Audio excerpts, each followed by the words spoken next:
Very good. Can you hear us? We can hear you loud and clear. Yeah.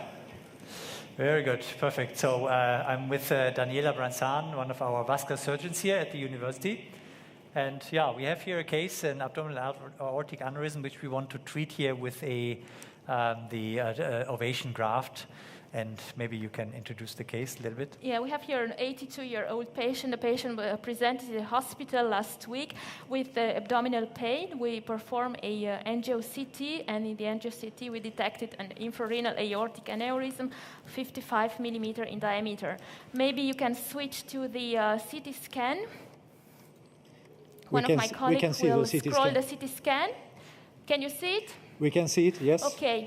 Okay, you can see now the renal artery is the left one, the right one a little bit lower. You can see the neck, it's a little bit irregular. You can see some thrombus, mural thrombus there. Please go further. Stop here, stop. Okay. Go a little higher with the CT maybe. Yeah, a little lower. Lower a little bit. One more. Yes, one here more. You can see the diameter. We have measured between 20 and 21 millimeter in diameter. That's why we have chosen a graft with 23 millimeter in diameters. This stop here, the CT, yeah. Stop here. So you see, it's really irregular, this neck, with quite some thrombus, and that's a good reason, I think, for the Ovation graft. Yes, because the graft that modulates on the aortic wall, on the thrombus, and we have a very good sealing, and we'll have a sealing a little bit below the renal, approximately 13 millimeters. So if you go downwards, you can see that the neck is a little bit conical, and then now you can see the aneurysm enlargement up to 55 millimeters. You go down. Here you see a normal aortic bifurcation. You can see some calcification. The iliac arteries are calcified but not stenotic. We have measured the diameter on the left side about 11 millimeters. We have chosen a 14 millimeters limb. Further, on the right side, you can see the vessel. It's a little bit larger, about 13 millimeters. That's why we have chosen a 16 millimeter graft. You go further down, you see also the narrow iliac vessels.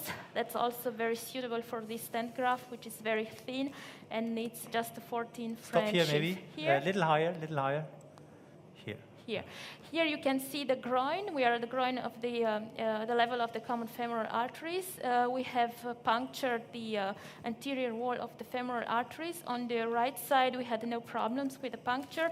On the left side, you can see more calcification. We still succeeded in puncturing and also preloaded the two proglides. I have to mention that the patient has some comorbidities.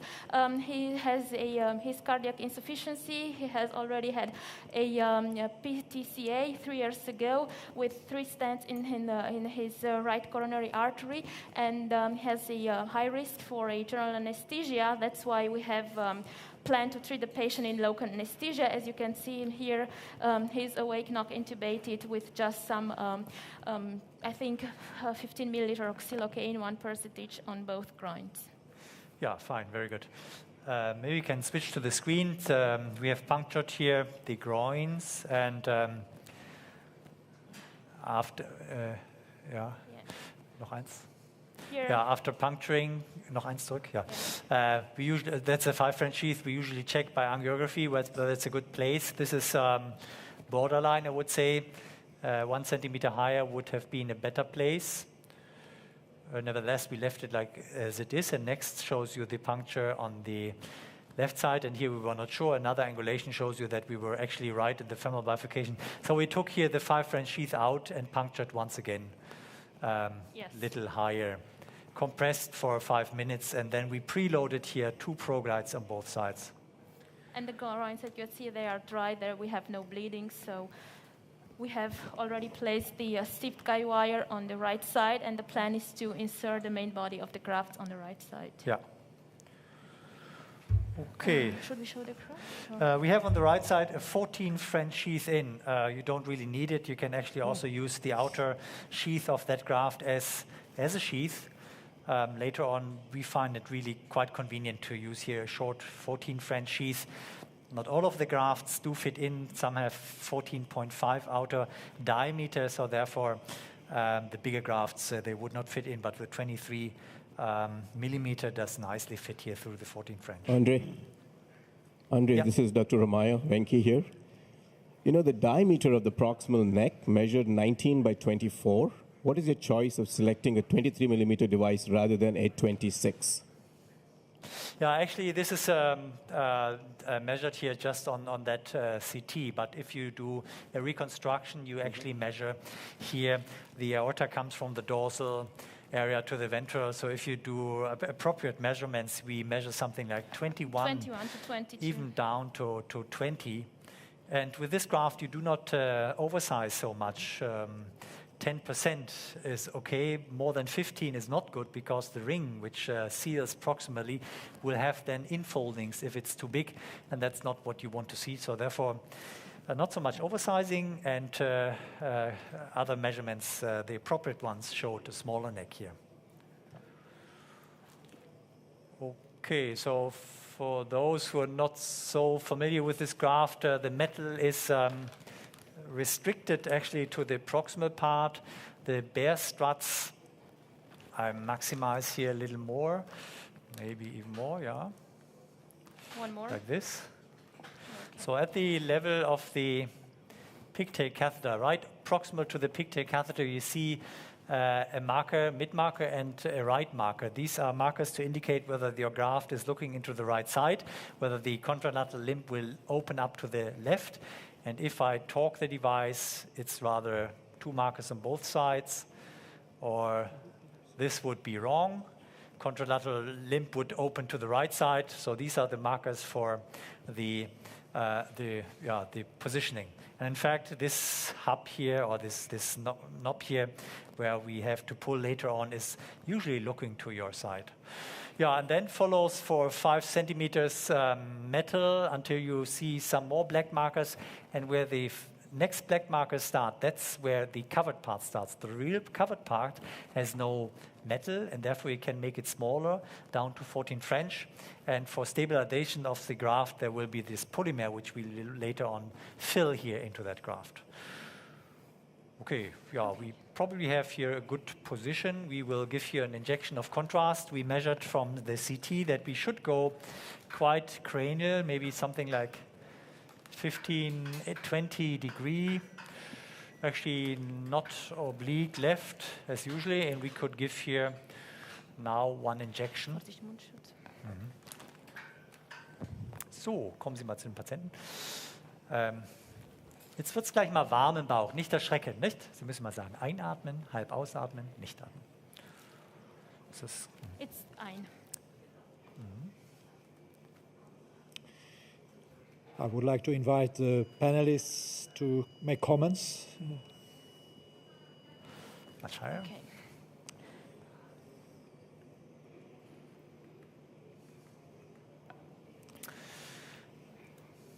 Okay, we have to go much higher. Now we also identified some calcium markers which show us where the renals are actually. And I will focus here. I will take the renals again into the focus. Yeah, so the first thing you do is you just pull back the outer shaft. Nothing will really happen. This stent graft will be still closed. And you could do another injection, or you directly pull here for the first struts, and then the proximal crown, where the covered part starts, will open, but the bare struts will be still pulled together with the suture. And then you can, once it again adjust the C-arm, inject a contrast and see whether in the right position. And then you release the suture and the bare struts will open. And then you cannot move the graft anymore. So this is what we are going to do now. Actually, we can push the graft a little higher for the first Deployment of first crown. yeah, deployment step. See, nothing really happens. I think what I see on the right side is the calcium of the left renal, isn't it? Yeah, the lower part. However, the right renal is a little lower. Let me check once again whether we have still a good position of the graft. So again, the markers are correct here. And yeah, what we can do is now we can actually, we have no problem here with renal insufficiency. Inject once more some contrast here. Nochmal etwas einatmen. Halb ausatmen. Nicht atmen. Genauso bleiben. Bleiben, bleiben, bleiben, bleiben, bleiben, bleiben, bleiben, bleiben, bleiben. Aha. We are higher. Way too high now. The right renal is really... I think that's a good. Is it a good? The right renal is not really... Yeah, open the Let lip us- down, then shoot. Maybe I have to go a little bit left oblique. Yeah, I'd like to Open the show lip you down, a then you know little your better parallax is there. Then you shoot an angio. position here. This injection was a waste of Definitely, I can go a little further down. Nochmal bitte etwas einatmen. Halb ausatmen. Nicht atmen. It's always only 10 milliliter of contrast. We are much better. Ja, weiteratmen. Yeah, so in fact, I would start here to deploy the graft. For the left renal, it's perfect. For the right, it might be a little too high, but you have to keep in mind the covered part starts distal to that black markers, which you see here. So Could I you open show here us a what you're little doing bit. with your hands? Is that possible, so that the audience can see what you're doing? Yeah. So yeah, I pulled here this suture. So that opens the mid crown, and you can still move That the opens device the- up and down. Yeah. And now you can, once again, so all these markers which you see now on the mid crown, they should be on one level. If they're not on one level, your cranial angulation of the C-arm is not the correct one. What do you think? What is the correct It's one? not yet. It's not correct. Yeah? first This was is the- correct? Almost. This? This is correct. I think that's yeah? fine. So it's not so much cranial. Ja, and we can do here once again. Nochmal bitte etwas einatmen. Einatmen. Halb ausatmen.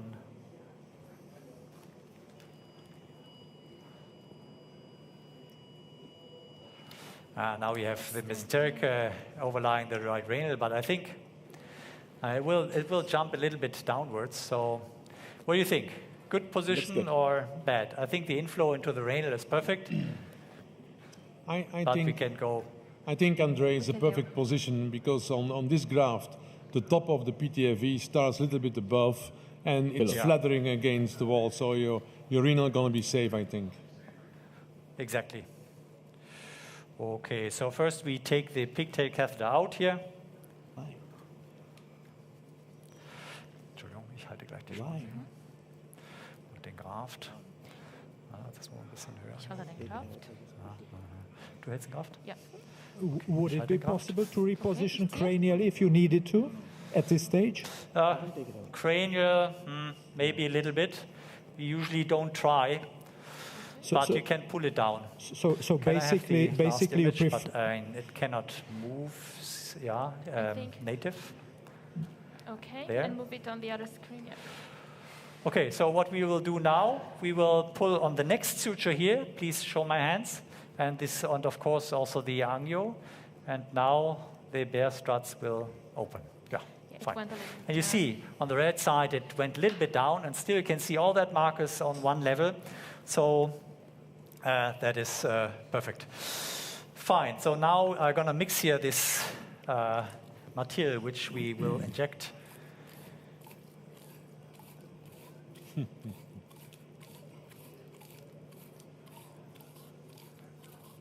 Dr. Smith, 20 times or something. Yeah. We only leave here 8 milliliters inside. We in have a case we have a it- question to you from Professor Nolte here. Yeah, André Schmidt, Thomas Nolte from Bad Bevensen. One may have different approaches, but would you agree that even with one angio, with everything in place and using roadmap features, something like that, would also allow a very precise deployment? yes, If yes. you don't have absolutely. problems I mean, with the kidneys, it's okay. But if you're used to go straight forward with just one angio, would you agree that's possible in most cases? Yeah, you're absolutely right. I mean, we also do it here a little bit for demonstration. What you can do, for example, we also implant these grafts with CO2 angiography, or sometimes we know from the CT where the renals are, we take a catheter, an angled catheter, a SOS catheter into the renal. We just hook it in, we pull the catheter down to mark the lower margin of the renal artery, and then you don't need any contrast. So you can save a lot of contrast. That's right, yeah. Dr. Schmidt, show us the magic of the polymer going in now. Yeah. Sorry. We have to fix the draft. Yeah. So here you can nicely see the rings proximal. You can see, so to say, not metal struts, but polymer struts going down. Those two limbs with 3 rings. And we pulled down here that stiff wire to allow for the best alignment of this graft here into the aneurysm. Yeah, now we have to wait 14 minutes. This is sometimes not enough, but sometimes also too long until this material is stiff and we can take the main body out. And we can use this time here to try to cannulate the contralateral limb. We'll take a right jump. I take in IMA. Yeah, elongated arteries, so wire is on the right side. Den Amplatz. And the limb is on the left side, so I try to find a catheter which has maybe this form here to adapt to this morphology. It's an Amplatz left. How often do you cross the limbs, Andre? How often do you cross the limbs in this particular case, or with this particular graft? You mean like a ballerina or something? Yes. Or? Not often. Not often? No. Do you think it's a good idea, or? No, I would say it happens rarely. Okay. What can be sometimes problematic if there's a lot of thrombus and the limbs might not open that nicely, one limb might be squeezed, then could be problematic. Otherwise, okay, I try to find different angulations. I think in different angulations, my catheter looks into the right position. I go back AP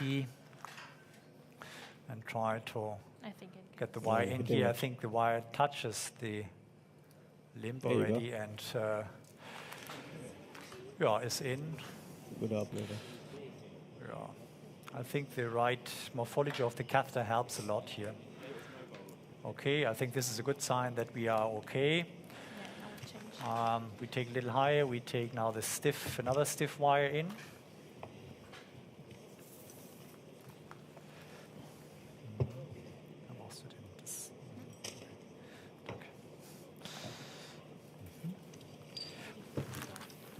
So Andre.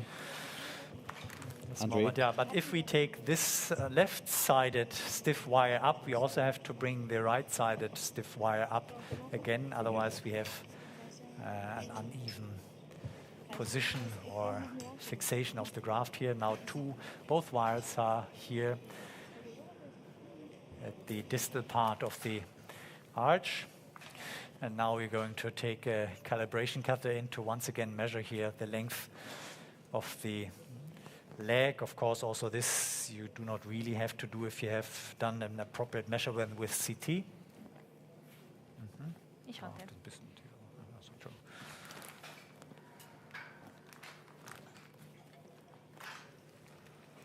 What is the distance between the proximal edge of the graft fabric and the flow divider? Acoustics were very, very bad now. So the whole, you mean the main body? Yes. Is 5 centimeter or 4? The main body is 8 centimeters usually long. We have 3 centimeters. And you see, you have 3 centimeters here within the limb. So 3 centimeters of the limb goes into the main body, and then you have 5 centimeters proximal. So we go with the C-arm a little bit here. Right oblique, little caudal. I pull back my 8 French 25 centimeter sheath, which I have in the left groin, sorry. And I give here a roadmap. Just to add a comment on this flow divider question. The flow divider is just a millimeter above the half ring. 14. This is essential to know, Just the border. because if you 14. go for deploy the limbs, you should not go above. So look at the half rings. So, Vielleicht kleiner? Machen wir kleiner. no, it's okay. Jetzt habe ich Acoustic kleiner gemacht. has a problem here. Jetzt Nee, nein. nee, nee. So. Ja?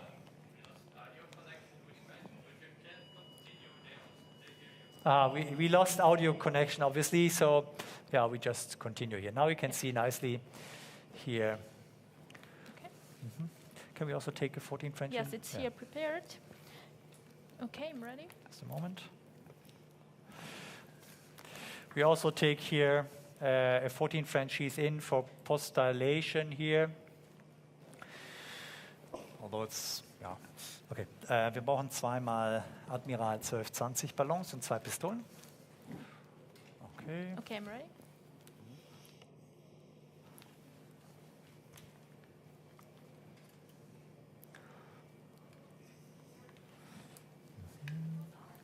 Ja, Kurz.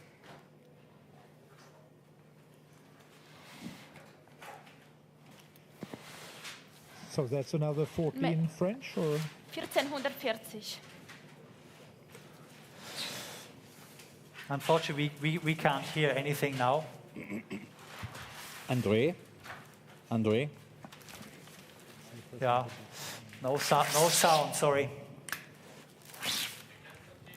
Yeah, we continue just now, but we cannot answer, we cannot hear any questions or comments.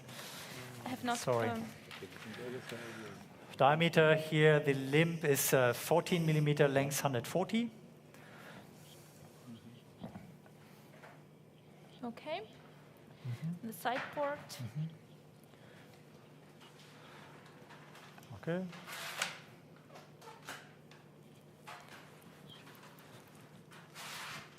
Okay, I have the guide wire here. No, I think they are continuing now.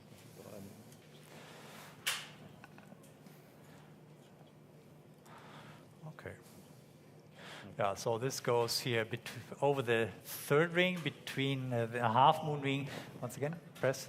So you see, 14. We measured 14 centimeters from the proximal part where we want to start with the limb down to the hypogastric, but usually limb is a little shorter, so no risk here of going over that hypogastric. So I hold the sheath, and Dr. Branzan is now going to release the graft.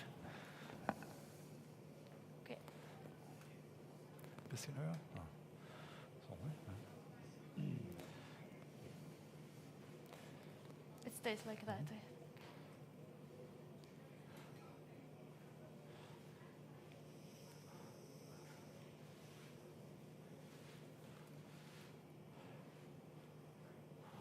Okay.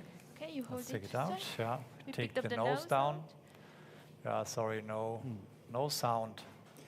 Yeah, we can try it And again. then we remove the Ist ganz dann? Ja. Yeah. Okay. No Okay. sound. So we can take here the our reliant. reliant balloon already in. Once we have deployed the main body, we can directly modulate a little bit the ring here proximally with balloon inflation. We still have 4 minutes to go. Yeah. Can you fix the sound or? Yeah. So maybe they have a presentation to give, and we can come back later because no communication now. No guide wire? No. So I try again. André, can you hear me? It's deflated. It's deflated. Now we can hear you again. Very good. So we yeah, could, now it's fixed again. yeah, Obviously. it's nicer if we Good. can be a So little bit well. interactive, right? But we could follow the case very nicely Yeah. here. I mean, we have seen Yeah. everything and we can hear But you. We feel lonely. I know. It's getting dark. Yeah, we try to bring up the reliant balloon here through the limb here. That was a little resistance here. We didn't want to push, so therefore we first take here a 12 millimeter balloon in, 1220, which we need later on anyway to balloon the connection of the limb and the main body in some kind of kissing balloon technique. Wir machen hier unten. Yeah. We will wait here a little bit. Yeah, but we have 3 minutes and 20 seconds still to go, where we cannot do anything. Well, Andre, if you promise to wait for us until you do the next step, we can always insert a talk here. We have Patrick Peters waiting. We have 3 minutes. So we would be back then in but about... we have, yeah. We have to, if the 14 minutes are over, we have to disconnect and we right away have to balloon the proximal we have 2 ring. minutes left. So we cannot wait then No, for then we the end rather, of the then we rather, presentation, but I then can we film rather it. stay with you. I think we have enough time here in this session. Okay. So could you tell us, Okay. are you any concerned at all about the rings in a relatively narrow neck? Do they influence the lumen that remains? You think it might lead to a stenosis? No, I'm not saying that. I'm just Is asking this, you for your what opinion. you mean? No, it doesn't hear it, I think. Andre? Yeah, sorry. Again, no sound. Andre, you cannot hear me? No sound? So I think one of the goals of this prosthesis is that you don't oversize this prosthesis too much. When you oversize the prosthesis too much, the rings are enfolded inside the neck, and then you can have a type 1 endoleak. So the measurements must be very correct, and just like Andre mentioned already, just 10% is the max over estimation you can take for the diameter of the graft. So, Thomas, you spoke about preserving the neck. There seems to be data suggesting that this graft is different from many of the others by avoiding a chronic dilation of the neck. Is that so? And could you allude on that a little bit, perhaps? I think that's the evidence that comes from the study conducted with Ovation. So far, we know that other prostheses which rely on sealing by constant radial expansion might be prone to loose seal by expansion of the aortic wall at the level of the aortic neck.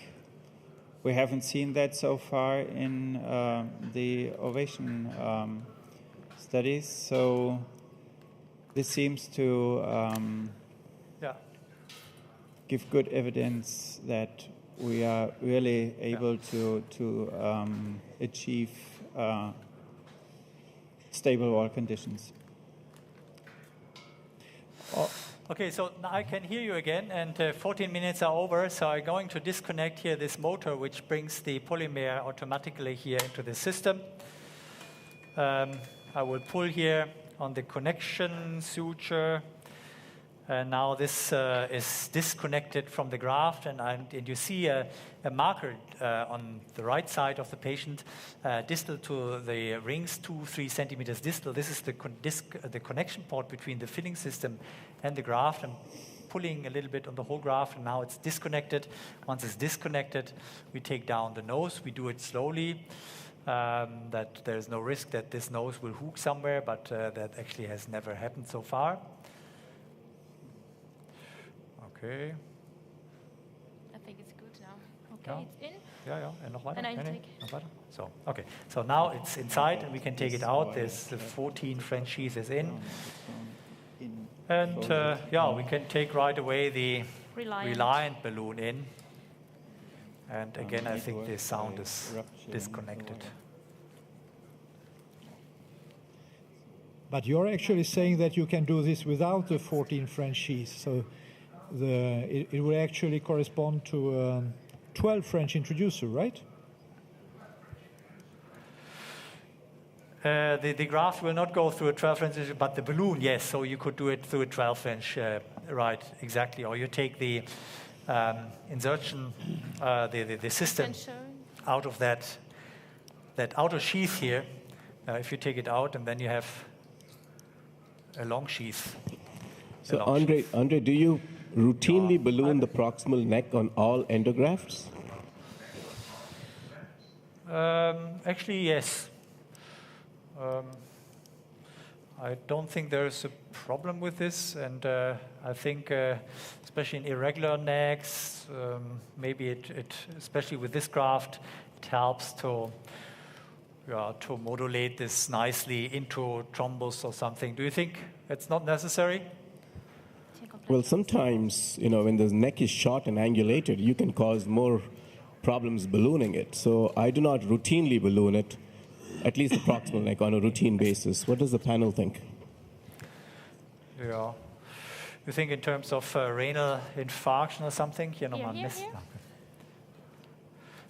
I think it's a question what you want to achieve. The polymer is set at that. So now we're going to measure here on that right side.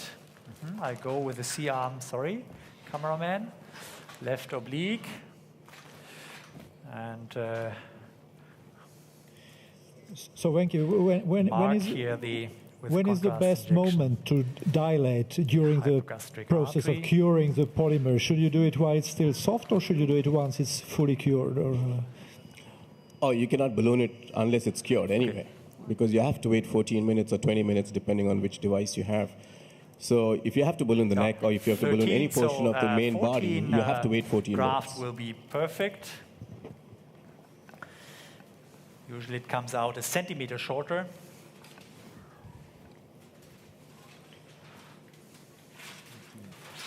Just a moment.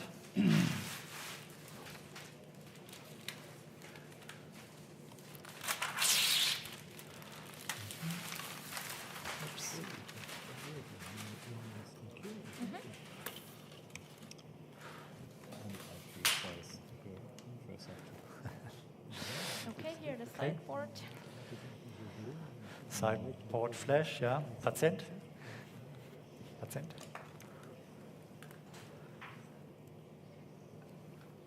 I see, Andre, that you have to do everything in your cath lab there. So I'm very happy because it's the same in Bonheiden,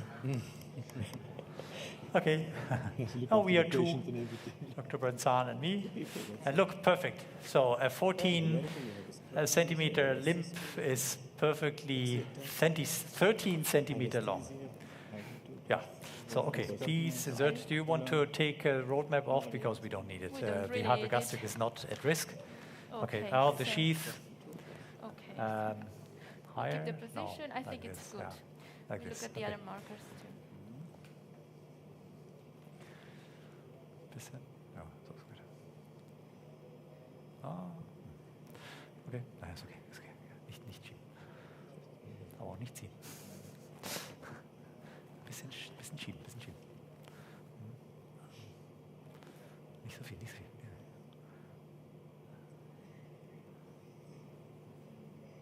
Ja, perfekt. Okay, you take the nose down. Okay, now we insert two balloons to balloon the connection port between the limbs and the main body. Yeah, this is usually done with non-compliant or semi-compliant balloons, but not with a reliant balloon. There were obviously cases where with that balloon the limbs were squeezed out. I cannot imagine really how this can happen, but it's a security advice, let's say it like this. Zwei Pistolennummer? Yeah, it's in beide. They're all prepared. Here? Okay, so 5 atmospheres. We start.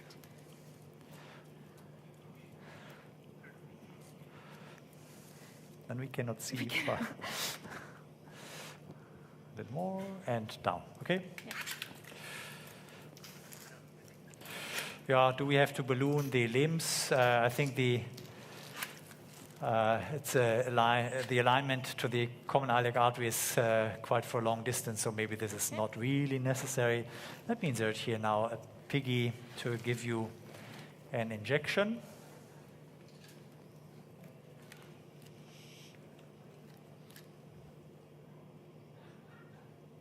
Sorry.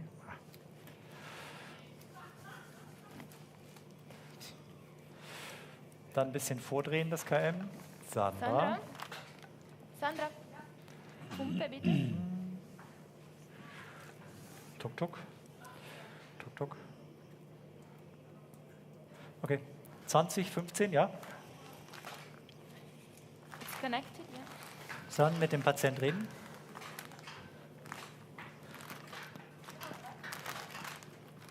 So, let's give you a shot. Mal bitte etwas einatmen.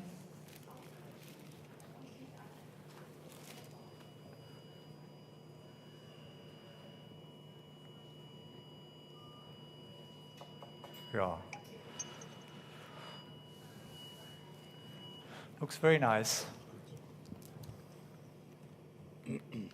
Yeah, and angiographically. No, type 1. Ja. Looks very nice. So far, not even. We are Not looking even very type 2 critically here, but we angiographically cannot is- see anything. What's Yes. Okay.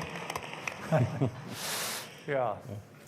Andre, the applause is Fine. because they think it's all so simple. It looks all so simple, like you can do this, huh?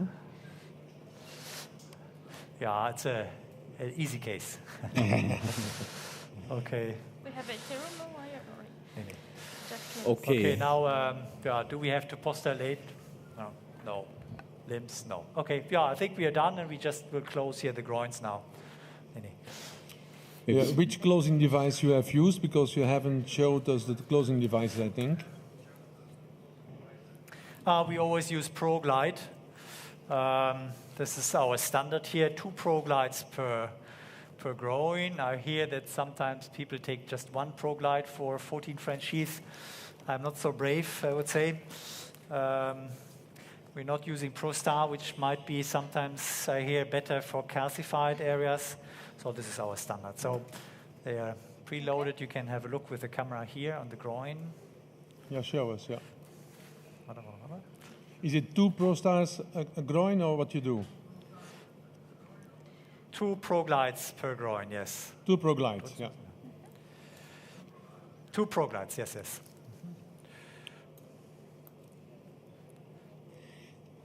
Okay, So I let's have a love look. it. I think it's good. It's okay. The wire is still in, so if I pull on the suture, it's quite good. If I release the tension, a little bit of blood will come out. I think if we pull the wire out, push the knot down, it will seal nicely. If we antagonize heparin, press a little bit, I don't think it's necessary to take a third one in. What do you think? I mean, the groins were a little calcified. I think we can. I think we can close. Yes.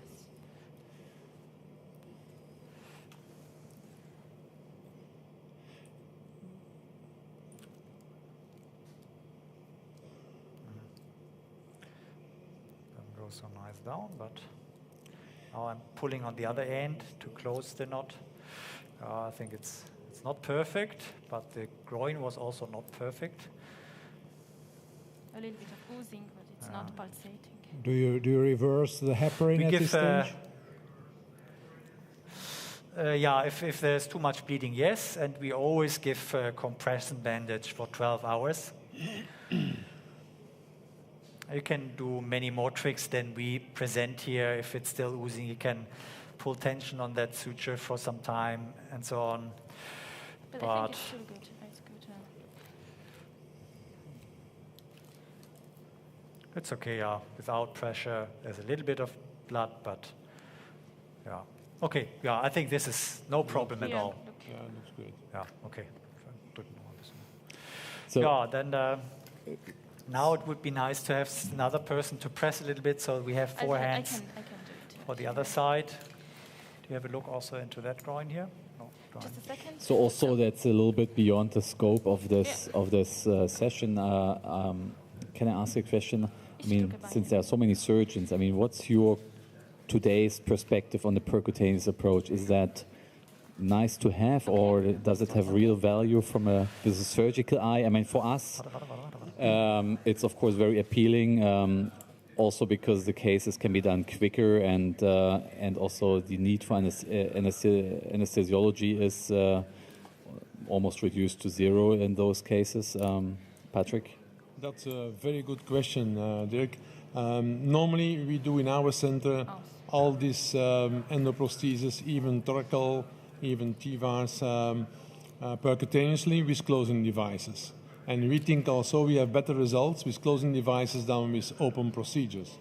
Even with an open procedure, perhaps we have to do it when the groin is already 3 or 4 times operated on. Then sometimes we have to open it. But normally we do it all percutaneously. And we find it an advantage also. Yeah. You know, Patrick, actually, for the sake of the argument, I sometimes feel that actually if the groin has been operated on before, sometimes the closure devices work even better because then it's scar tissue, and so it's hard to predict. But going inside an operated groin could be sometimes very difficult. So I'm meaning when it's calcified, it's very hard. It's even the artery is very calcified.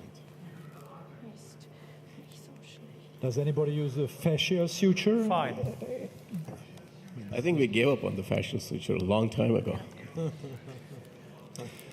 Okay, Andre, I think you demonstrated here a really very nice case, very straightforward demonstration of this new technology.